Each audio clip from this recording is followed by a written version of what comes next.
welcome to school this morning. It's good to see everyone. We're glad you're here. My name is Vince Rudder, and my wife and I own Build a Quilt Shop down on King Hill Avenue. So if you haven't been down there, it's a great little location. We've done a lot to that facility. Today's coffee is by Scooters. So if you like Scooters coffee, there's plenty of it out there to drink. Please help yourself. And there are some donuts. We'd like to thank the library. Every week, week in, week out, that we are here, the library donates this space to us, and we appreciate what they do for us.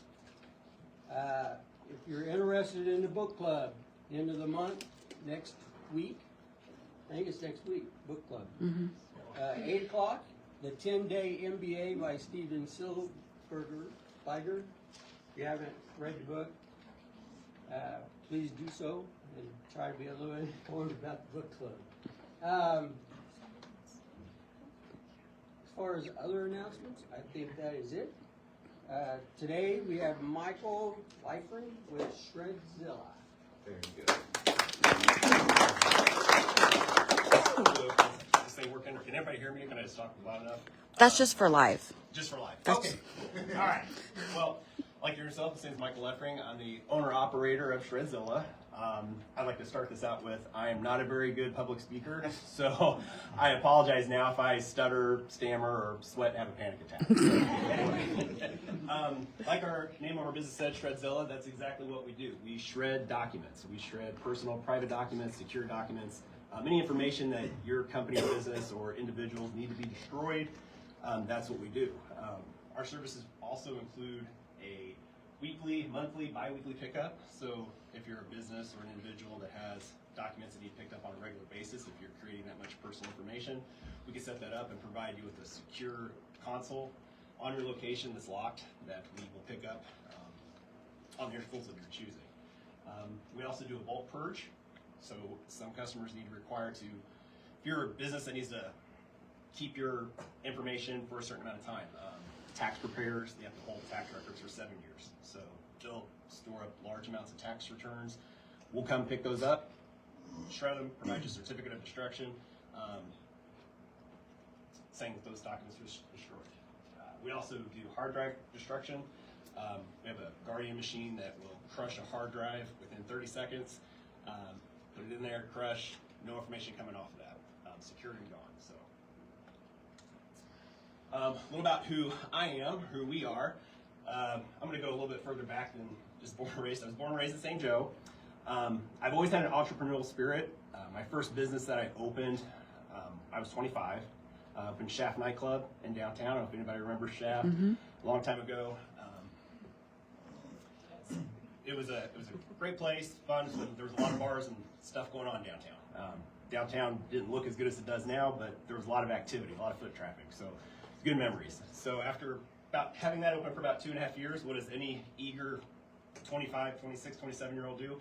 You open another bar. So I opened Room 107 around the corner from that, and then also Mojo Cafe, the deli across the street from Shaft, where Mosaic took over the bank building there at 7th and Felix.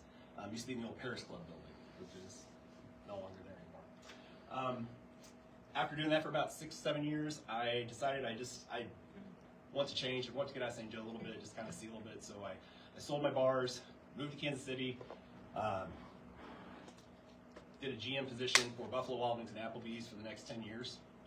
Really enjoyed it. And then 2020 happened and COVID hit. So we had restaurants closed.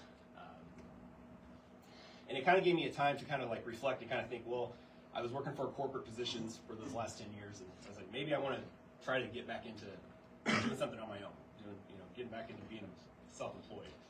So I started doing some real estate investing, got some rentals going, moved back to St. Joe in 2022, and then in 2023, MCM closed. I don't know if anyone's familiar with MCM, Mid-Continent Microfilming.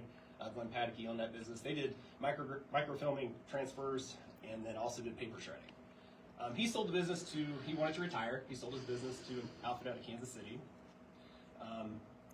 The outfit that bought his business decided to end all their contracts in the surrounding areas of St. Joe. it just didn't fit their business model to travel outside of St. Joe for the price that they were paying their employees. So they canceled other contracts, and then some of their customers, a lot of their customers that they kept in St. Joe, they doubled or tripled the rates that MCM was charging them.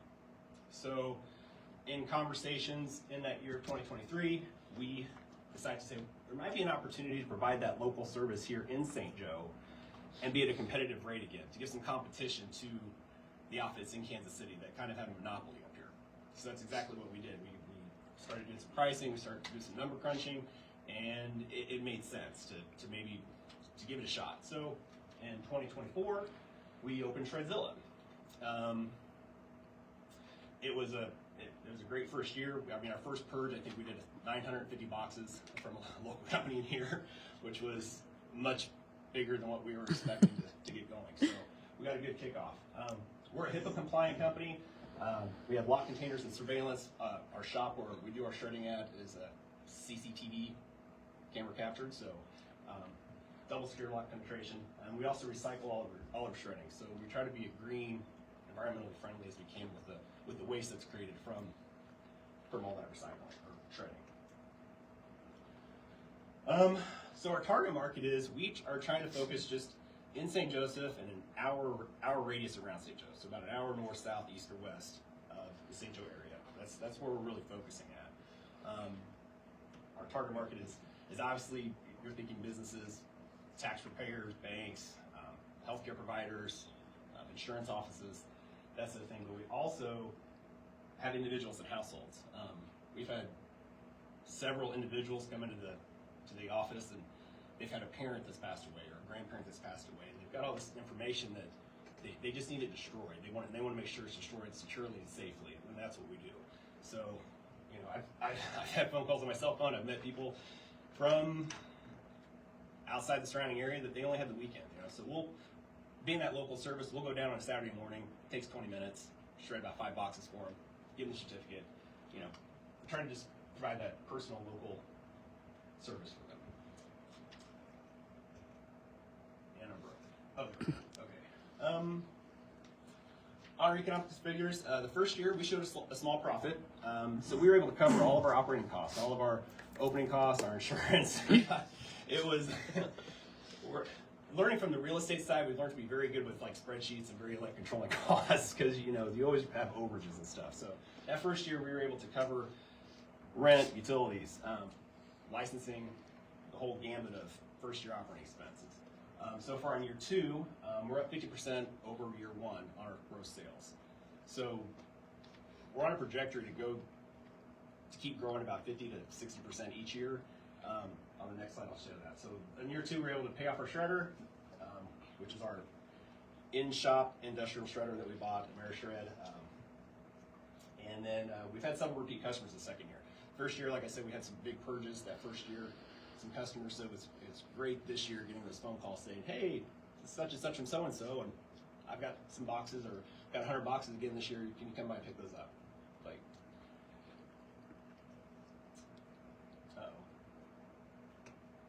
oh, there we go. Okay. So some of our goals. Right now, to make it cost effective for us to start out, we're only offering off-site shredding. The shredder that we bought, like I said, it's an industrial shredder. It's in our shop, in our brick and mortar. In the next 6 months, we want to have a mobile shredding. One of the struggles that we've kind of that I'm running into now is when I talk to customers, especially larger customers, potential customers, their businesses are requiring an on-site shred option. Their business wants that document shredded on-site. They don't want it being stored someplace.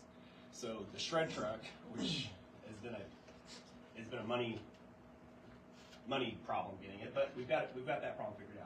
That's going to fix that. We've already purchased a shred box for the shred truck. Best way I can describe it is like if you see a U-Haul truck with a truck and chassis and a big empty cargo box. The box that has the shredder in it, we have that purchased. We were able to find that on a great deal somewhere. Now we're just looking for the truck and chassis to put this thing together, and we'll be on the road shredding. So we're building on that. We'd like to double our reoccurring customers in the next year. So right now we have about 40 reoccurring customers that we have consoles set at that we pick up on a monthly basis. That's that residual income that we know that every month we've got that coming in. We're going to build that. It's coming in. So we'd like to double that the next year, which I believe in the potential customers I've talked to that require that on-site shredding, they said, hey, as soon as you get a truck, call me back because we're interested. But just unfortunately, we can't go there. So I've got a list. I think we'll do it. That's our goal. And we like to partner with some business to offer some shred events. I think Tony at the chamber said he would be interested in doing a shred event. We'll bring the truck out, some donuts, some coffee, some iced tea, whatever. We'll offer a free shred for a couple boxes, and then we'll just charge for a third or fourth box, whatever, just to get the name out. It's good advertising, it's the market, it's good for the community. So that's something I'd like to do as soon as we get that truck settled. And I would like to hire an assistant in the next 3 years, if not sooner. Putting this presentation together was a little touchy for me because computers just are not my thing. I'm a basic Excel guy, but this PowerPoint and all that, QuickBooks can get a little frustrating some days. I mean, I'm in the office sometimes screaming at QuickBooks, and the AI pops up and says, "Hey, I've done this for you." And I said, "No, I don't want you to do that." And I'm in there talking to my computer. So hiring an assistant that can really focus on that has experience with that would be great. So that's one of the goals. Again, going back to the shred truck, on-site, off-site, that's one of our problems and challenges right now growing, just being able to offer that on-site shred service versus the off-site.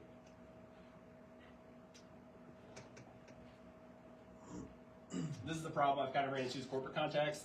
So when I large speaking is a very anxious thing for me. I have no problem walking in and talking to someone one-on-one. I'm much more comfortable with that, and I can get right to the point and feel like I make a better connection doing that. But when I go talk to businesses, it's always someone different in the business that makes that decision, whether it's a facilities person or whether it's a assistant to the supervisor, or if it's the VP, or if it's a committee that has to make that decision. It's kind of confusing. So that's been a kind of a problem and challenge that we faced. Technical deficiencies, again, that's just with the computers and the QuickBooks and things like that. Not my strong suit. And just marketing, getting the word out. Been arguing with Google and Apple Maps trying to get our business location on there for about a month now. If you've got one piece of data wrong entered, it gets rejected. You have to do a video with a GPS location to say that this is my business, this is where it's at. And it's been kind of a struggle doing that. So that's a learning curve that we're figuring out. I guess that's it. I was pretty quick on that. So, you did great. Anybody has any questions or? So, how did you learn about MCM clothing? So, Glenn Paddocky, the owner of MCM, I'm good friends with him. I've known Glenn since I was 19, so like 27 years now. So it was kind of a personal connection. It was kind of a personal connection, yeah. Okay. So That's what I was wondering. yeah, so I mean, yeah. So that's kind of also how I was a little familiar with the shredding business because, just in conversations and talking with friends, hey, how's this going? How's that going? So I had a vague understanding of the business. I got one funny question, one real question. Do you have stickers? Because I want to stick it on like a guitar and a skateboard. Really. Stickers are coming because I've noticed I need stickers for the consoles we have sitting at customers' places, just so sometimes they've got a phone number there and hey, I've got a purge and they've got to look us up on an email stuff. But yeah, stickers are coming. So Awesome. And then, dang, my mind just went like this. Come back to me while I read that. So were you I have a asking real how you one, came sorry. up with the name? What's that? Were you asking how you came up with the name? sure. I mean, yeah, I would love to see. That wasn't a question, but I would love to see how you got Godzilla mixed into the document shredding. Well, I think it was Dinosaur, I think on Apple TV there was that series going on with the Godzilla monsters. I can't Monarch or whatever. And so I was watching that, and we were coming up with this, and I was like, "Oh, Godzilla! You'd be tearing through paper. I mean, you could just shred right through it Yeah. with his teeth. I mean, this is." I don't know. It was kind of a name catch. It was something that would hopefully stick in someone's mind versus ABC shredding or don't do it yourself shredding. It works. So Shredzilla was a market. Yep. I remember now. Sorry. Okay. Are you worried about job outlook for the future with things becoming increasingly more digital? Digital. Yeah. So we had to talk about this with our closing agent at a title company here in town, and she made the good comment. She said, 20 years ago when I was at the title company downtown. I can't remember the name of it. All abstract. Paul Abstract, yes. We were supposed to go digital 20 years ago and not have paper. And title companies are one of our largest customers because if you ever had a closing on a house or anything like that, depending on what it is, the stacks of paper could be like this, or Mike makes you sign an extra book and give him a blood donor saying when you do love him. So you're right. Yeah. So I think there is the potential for that, but I think we're probably 20 to 30 years out from getting away from completely from paper. It's just there's still a generation that likes to feel something and doesn't want to do it digital. Yeah. So, a couple things. One, hire your assistant immediately. Okay. See him there. Learned from experience, you're doing $20 an hour work. Yes. You should Yeah. outsell it. And so, yeah, I would delay any other things, and I would hire that assistant. You'll be glad you did. Second thing, question on like when you mobile versus on site. What are the customer's hesitation? Is it just security? I'm not sure. I want to trust you that you're going to. I give you a box of confidential information. Is that some of the obstacles that you're running into? It's kind of a mix. It's the business policy. So if it's a larger business that I've approached, it's just their company policy that it needs to be done on site. Some of it is a mix. It's not an easy business to break into, because here I am. You don't know me. I'm talking to you, and I'm saying, hey, I'll come destroy all your personal information with your social security numbers, everything. Yeah. So it's a trust thing. So I've noticed here in the second year that barrier has gotten weaker now that we're more established. We've been around, so people have kind of maybe talked about us and heard about us. So it's kind of a mix on that. And I think for marketing, maybe just do a video of here's what happens once you hand us your stuff. Here's what we do with it. So maybe just a marketing strategy And that might be. confidence in what you're doing with your stuff. That's a good idea. I mean, that's actually a great one because I've had some customers that have brought the boxes in and they wanted to witness us destroy them. They've sat around for about 3 boxes. They go, "Yeah, you're doing this. It's fine." So I don't sit here for all this. So. Just a quick follow-up, part of that also could be physically, if I've got a whole bunch of boxes, I gotta get them down to you, and. Well, we'll come pick them up unless you want them. You'll come pick them up, Yeah, okay. unless you want them shredded Got it. on site. Then Got it, okay. right now I can't offer that service. So you might think about, I'm thinking about my own experience where a couple of years ago, we had to move out of an office, close an insurance company office, so I don't know if you could, target, maybe even something like if you're going digital, it's helping transition or something like that. That's so one of my cold walk-in sales calls that I did last year was a company here in town called DocuLock. I don't know if anyone's familiar with that. Paul Jenick runs that.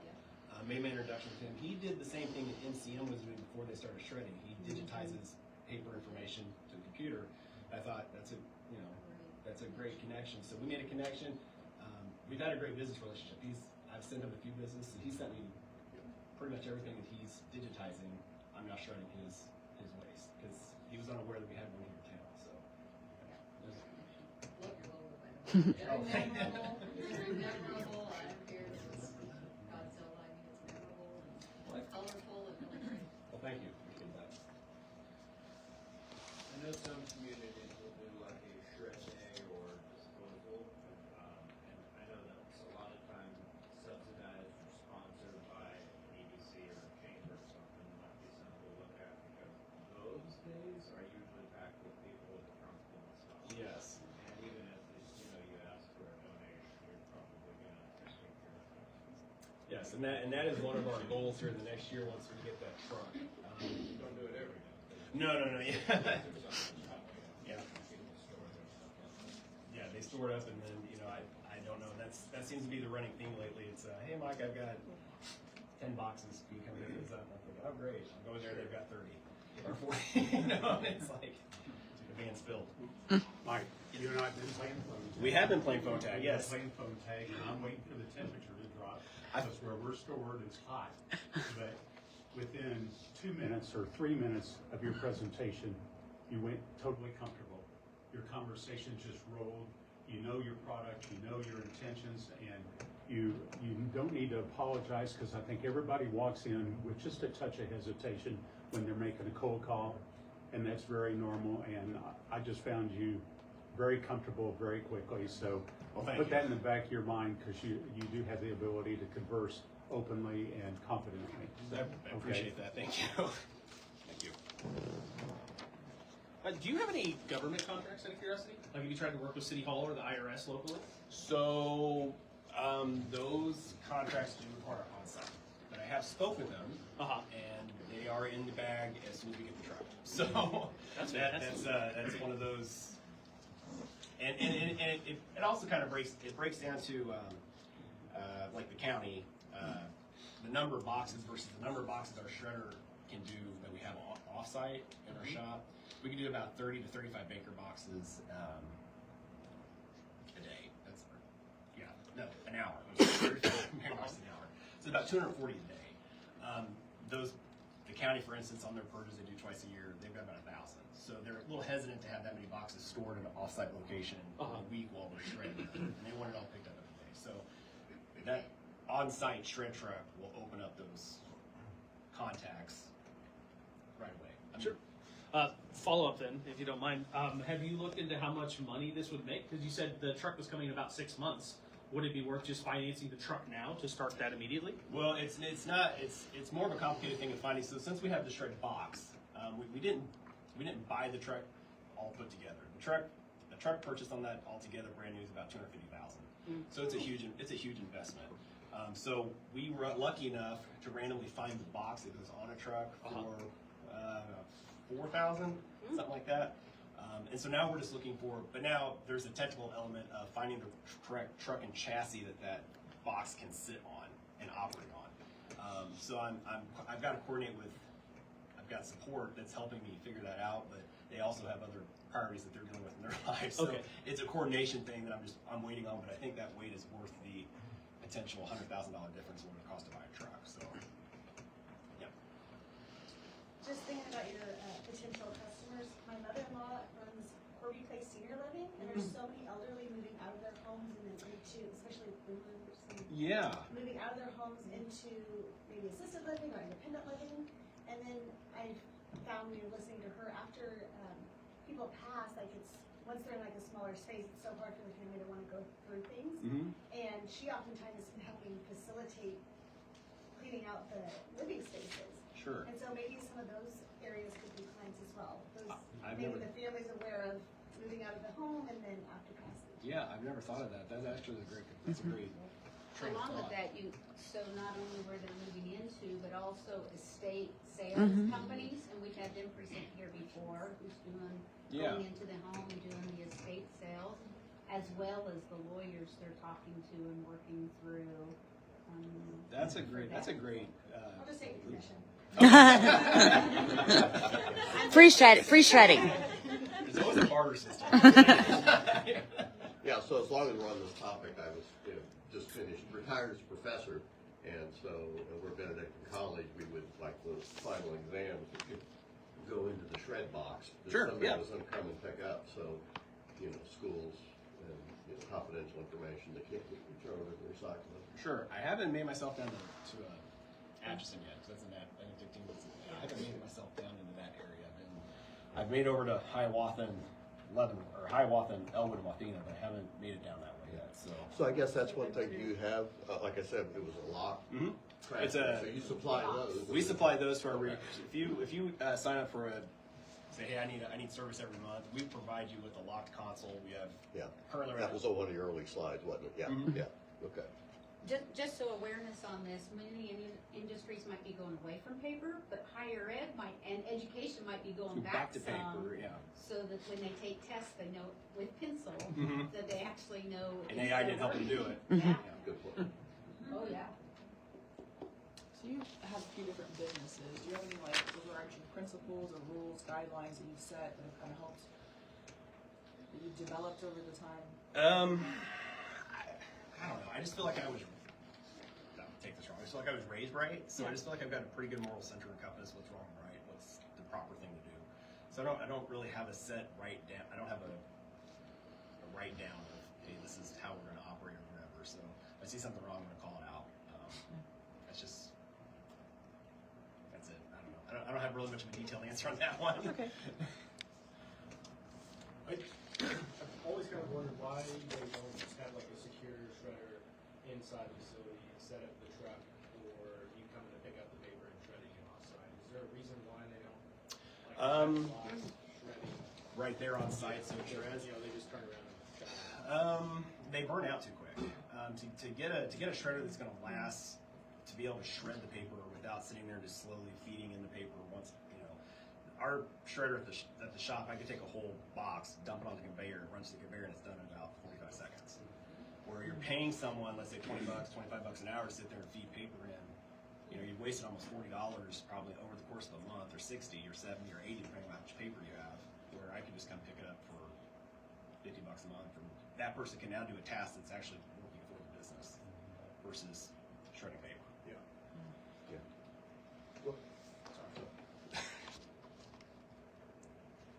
Good. Yeah, go ahead. Okay. You started your first business in your 20s, was that right? 25. 25. So what's a piece of advice you'd give to a young entrepreneur? Don't give up. Whenever there's a roadblock that says, hey, you've got to have this, this, and this, just take a step back, breathe, and then just brainstorm and just try to figure out a way to get around it. I mean, or to get through it or make it pass. I mean, we didn't know how to open a bar. We didn't know how to get licensing. We didn't, back then you couldn't do licensing online. You had to go to Jefferson City to get your LLC set up. So, Oh my goodness. It was old school. So, I mean, we learned that way. I mean, we asked questions. My business partner at the time that we owned the bars together, he was a very social person, so he had a lot of contacts that we brainstormed. So just don't be afraid to ask someone that's your senior how they got started and what advice they would give, and they can help direct you in that way. So that'd be my advice to someone that's going to start the shop. I have one more suggestion, and it's about your truck. Yeah. Have you investigated a lease agreement with somebody that sells cabs and chassis? That you might be able to lease a piece of equipment with a minimal down, you know you're gonna have to do that, but that could get you into the trucking side of it. You get a new cab and chassis is what I would imagine, and it'd be the right fit. There's plenty of those guys in Kansas City. I think about NAPI, if you go to them and say, this is what I've got, can you help me with the cab and chassis, or Kenworth, or whoever's down there?